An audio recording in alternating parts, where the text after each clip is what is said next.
जय हिंद दोस्तों, स्वागत है आपके अपने ही आर्ट जोन में। जैसा कि आपने थंबनेल में देखा कि आज क्लास 10th के अर्थशास्त्र के प्रथम चैप्टर, जिस चैप्टर का नाम है अर्थव्यवस्था एवं इसके विकास के इतिहास के बारे में चर्चा करने वाले हैं। तो मैं बता दूं कि हमारे आर्ट जोन में प्रतिदिन सुबह 10 बजे क्लास 10th और रात्रि 8 बजे क्लास 12th के तमाम सब्जेक्ट का ऑब्जेक्टिव हमारे इस चैनल में देखने को मिल जाएगा। मैं बता दूं कि हमारे इस चैनल पर आपको उन्हीं प्रश्नों को कराए जाएंगे जो प्रश्न बार बार आपसे एग्जाम में पूछे गए होते हैं। मैं प्रीवियस ईयर में आपको कराऊंगा, तो जोड़ लीजिए आप तमाम अपने अपने मित्रों को, दोस्तों को जो इस बार मैट्रिक परीक्षा में सम्मिलित होने वाले हैं। तो आज इकोनॉमिक्स का प्रथम क्वेश्चन है आज का हमारा, इनमें कौन प्राथमिक क्षेत्र भी कहा जाता है। दोस्तों, अगर हम प्राथमिक क्षेत्र के बारे में बात करें तो प्राथमिक क्षेत्र के अंतर्गत जो आता है वो कृषि आता है, जबकि सेवा क्षेत्र तृतीय के अंतर्गत आ जाएगा। नेक्स्ट क्वेश्चन, इनमें से कौन से देश मिश्रित अर्थव्यवस्था वाले देश है। तो मिश्रित अर्थव्यवस्था वाले जो देश है वो हो जाएंगे भारत।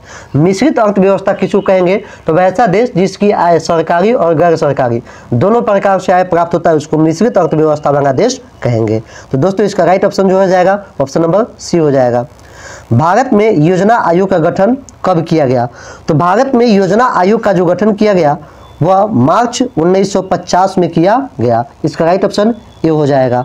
लेकिन आज वर्तमान में इस योजना आयोग का नाम बदल के भारत सरकार ने नीति आयोग कर दिया। ठीक है।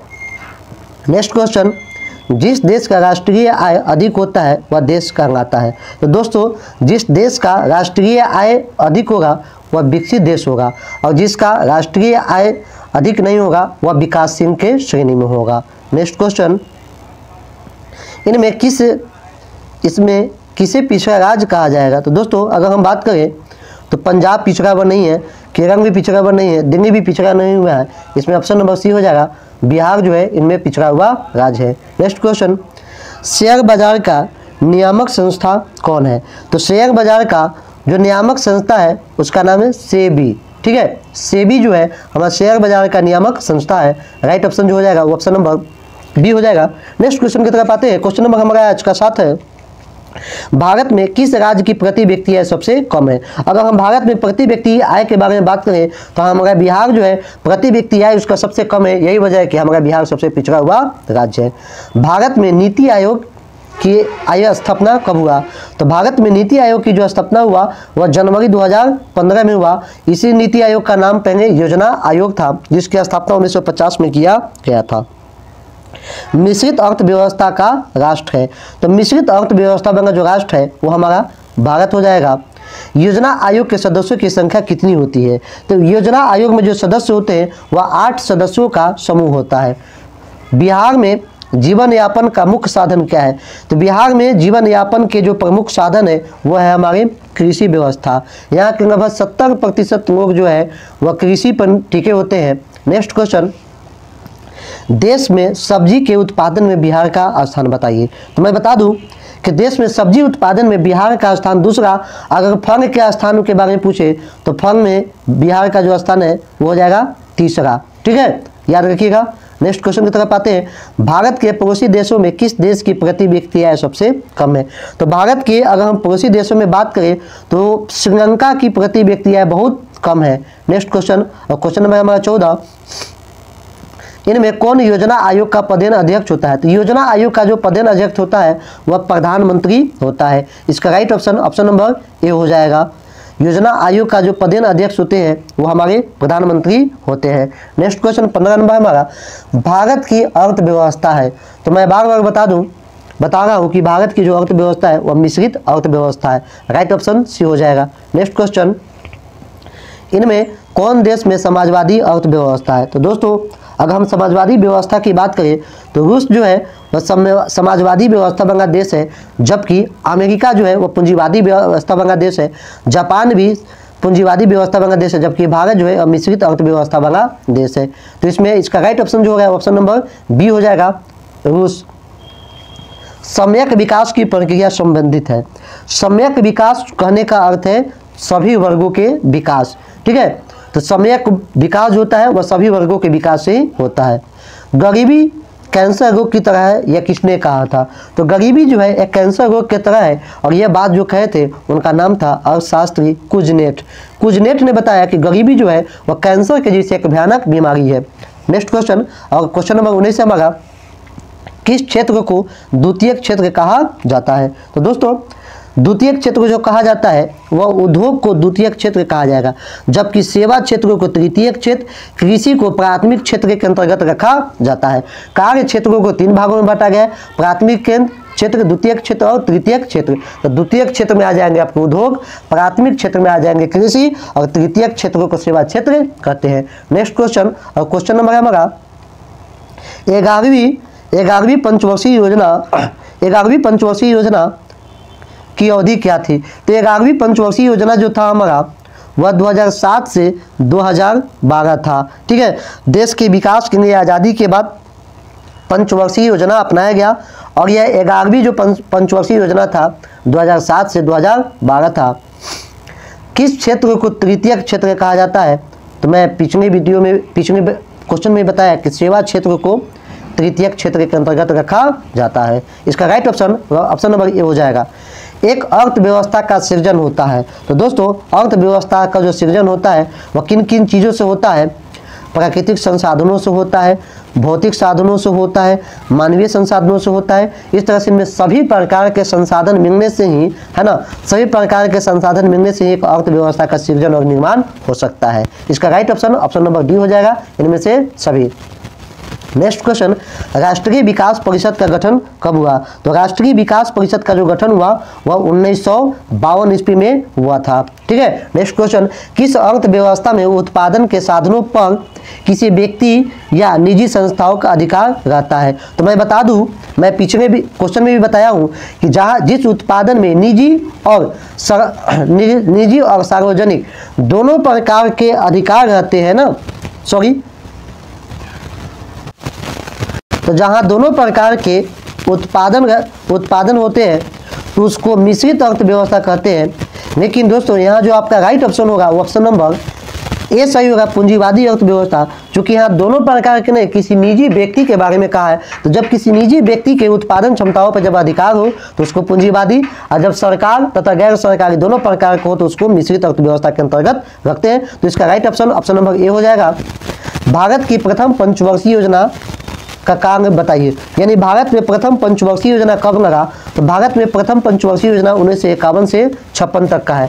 आर्थिक संरचना का एक अंग है, यानी किससे हमारा अर्थव्यवस्था चलता है? तो यातायात एवं संचार जो है वो हमारे आर्थिक संरचना का एक अंग है। आर्थिक क्रियाओं का उद्देश्य होता है, तो आर्थिक क्रियाओं का जो उद्देश्य होता है वह हो जाएगा हमारा जीविकोपार्जन, है ना, जीविकोपार्जन भी हो जाएगा। जीविकोपार्जन जो होगा वो हमारा आर्थिक क्रियाओं का उद्देश्य है, मनोरंजन हमारे आर्थिक क्रिया का उद्देश्य नहीं है। नेक्स्ट क्वेश्चन, और क्वेश्चन नंबर 28 है, पशुपालन एवं मत्स्य पालन किस क्षेत्र का अंग है? तो पशुपालन और मत्स्य पालन जो है वह प्राथमिक के अंतर्गत आता है। नेक्स्ट क्वेश्चन की तरफ आते हैं, और क्वेश्चन नंबर आज का नंबर 29 होगा। अभी तक जो हमारे 8 चैनल को सब्सक्राइब नहीं किए हैं वह सब्सक्राइब कर लीजिए, है ना। ये चैनल आपके लिए सौगात लेकर आया है और आपको यहीं से आपको कामयाबी मिल जाएगी। नेक्स्ट क्वेश्चन नंबर 29 है, निम्नलिखित में कौन सामाजिक संरचना का अंग है? तो सामाजिक संरचना के अंग कौन कौन से हैं? तो समाज में ही शिक्षा व प्रशिक्षण होता है, स्वास्थ्य सेवाएं भी चाहिए, स्वास्थ्य सेवाएं भी चाहिए, है ना, आवास भी चाहिए। इस तरह से ये तीनों की तीनों चीज़ चाहिए तो हो जाएगा इसके उपयुक्त सभी, है ना। ये सभी क्या है? सामाजिक संरचना के अंग है। नेक्स्ट क्वेश्चन, समानता किसी देश के विकास का स्तर किस आधार पर निर्धारित की जाती है? तो किसी भी देश के विकास का स्तर जो निर्धारित किया जाता है, तो अगर हम बात करें तो प्रति व्यक्ति आय से भी होता है, साक्षरता दर से भी होता है, स्वास्थ्य की स्थिति से भी होता है। इस तरह से इसका राइट ऑप्शन जो हो जाएगा इनमें से सभी, है ना। नेक्स्ट क्वेश्चन, प्राथमिक क्षेत्र में कौन सी क्रियाएं शामिल हैं? तो प्राथमिक क्षेत्र के अंतर्गत अगर हम बात करें तो कृषि जो है प्राथमिक के अंतर्गत है। इसके बाद खनन भी प्राथमिक क्रिया के अंतर्गत है, पशुपालन भी प्राथमिक के अंतर्गत है। तो इसका राइट ऑप्शन इनमें से सभी हो जाएगा। नेक्स्ट क्वेश्चन, समाजवादी अर्थव्यवस्था का गुण है। तो समाजवादी व्यवस्था वाले जो देश होते हैं ना, है ना, वहाँ पे समाज कल्याण के ऊपर विशेष ध्यान दिया जाता है। ठीक है, इसका राइट ऑप्शन सी हो जाएगा। समाजवादी अर्थव्यवस्था मांगा का गुण पूछेगा तो सामाजिक कल्याण। ठीक है, नेक्स्ट क्वेश्चन, विकसित देश की आय में वृद्धि के लिए किस पद का प्रयोग होता है? तो विकसित देश में आय की वृद्धि के लिए जिस पद का प्रयोग होता है वह पद है आर्थिक वृद्धि। आर्थिक वृद्धि करके ही हम देश को विकसित वृद्धि की तरफ कर सकते हैं। नेक्स्ट क्वेश्चन, बिहार में आर्थिक पिछड़ेपन का प्रमुख कारण बताइए। हमारा बिहार जो देश में सबसे पिछड़ा हुआ राज्य है, आखिर इसके पिछड़ेपन के क्या कारण है? तो जनसंख्या में तीव्र वृद्धि, ये सही है। कृषि पर आधारित जनाभार, यहाँ पर ज़्यादातर लोग कृषि पर आधारित है। नेक्स्ट ऑप्शन, बाढ़ एवं सूखा का प्रकोप, ये भी सही है। हमारे जो उत्तर बिहार है बार बार यहाँ पे बाढ़ आता है, जबकि कुछ ऐसा भाग है जो सूखा के प्रकोप में रह जाता है। तो बिहार के पिछड़ेपन के उपयुक्त सभी हो जाएंगे, ऑप्शन नंबर डी हो जाएगा इसका। नेक्स्ट क्वेश्चन, आर्थिक विकास की माप के लिए किस ये सबसे उपयुक्त सूचांक कौन सा है? यानी आर्थिक विकास को मापने के लिए सबसे बेहतर सूचांक क्या है? तो प्रति व्यक्ति आय। प्रति व्यक्ति आय माप के, है ना, आप किसी आर्थिक विकास गति को माप सकते हैं, है ना। बोनस भुगतान भुगतान अधिनियम किस पंचवर्षीय योजना के दौरान बना? तो बोनस भुगतान अधिनियम जो बना है ना, वह आपको तृतीय पंचवर्षीय योजना के अंतर्गत बना। इसका राइट ऑप्शन सी हो जाएगा। निम्नलिखित में कौन सा देश विकसित अर्थव्यवस्था का उदाहरण है? तो इसमें अगर हम विकसित अर्थव्यवस्था की बात करें तो ऑप्शन ए ही सही हो जाएगा, अमेरिका। जबकि अगर हम श्रीलंका, भारत और इंडोनेशिया की बात करें तो ये काफ़ी पिछड़े हुए देश में गिनती इनको की जाती है ना। विश्व पर्यावरण एवं विकास आयोग की स्थापना कब हुआ? तो विश्व स्तर पर पर्यावरण और इसके विकास आयोग की जो स्थापना हुआ वह 1983 ईस्वी में हुआ। आर्थिक समृद्धि का संबंध है, तो आर्थिक समृद्धि का जो संबंध है वह आपका हो जाएगा ऑप्शन नंबर डी से, दीर्घकाल से। अगर दीर्घकाल तक किसी को आर्थिक सहायता दिया जाएगा समृद्धि के लिए तो बहुत ज़्यादा विकास की ओर जाएगा। नेक्स्ट क्वेश्चन, आर्थिक विकास का गैर आर्थिक कौन है? तो आर्थिक विकास का जो गैर आर्थिक क्षेत्र है वह आपका सामाजिक संस्थाएं जो है वह क्या है? आर्थिक विकास का गैर आर्थिक कारक है। जीवन की भौतिक गुणवत्ता का सूचक है, तो जीवन का जो भौतिक गुणवत्ता का सूचक है वह आपका जीवन दर प्रत्याशा भी हो जाएगा, मृत्यु दर, शिशु मृत्यु दर भी हो जाएगा, मौलिक साक्षरता भी हो जाएगा। इसका राइट ऑप्शन डी हो जाएगा, इनमें से सभी। नेक्स्ट क्वेश्चन, और क्वेश्चन नंबर 42 है हमारा, आर्थिक विकास संबंधित है। आर्थिक विकास जो हमारा संबंधित है वह किन किन चीज़ों से संबंधित है? तो आर्थिक विकास जो हमारा है वह परिणात्मक परिवर्तन से भी संबंधित है और गुणात्मक परिवर्तन से भी संबंधित है। तो इसका राइट ऑप्शन जो होगा वो ऑप्शन नंबर सी पर चला जाएगा, ए और बी दोनों। ठीक है, नेक्स्ट क्वेश्चन, क्वेश्चन नंबर 43 है हमारा, एक समाजवादी अर्थव्यवस्था में सर्वाधिक बल किस पे दिया जाता है? तो समाजवादी व्यवस्था में, है ना, वह जिस चीज़ में बल दिया जाता है वह हमारा लोक कल्याण, है ना।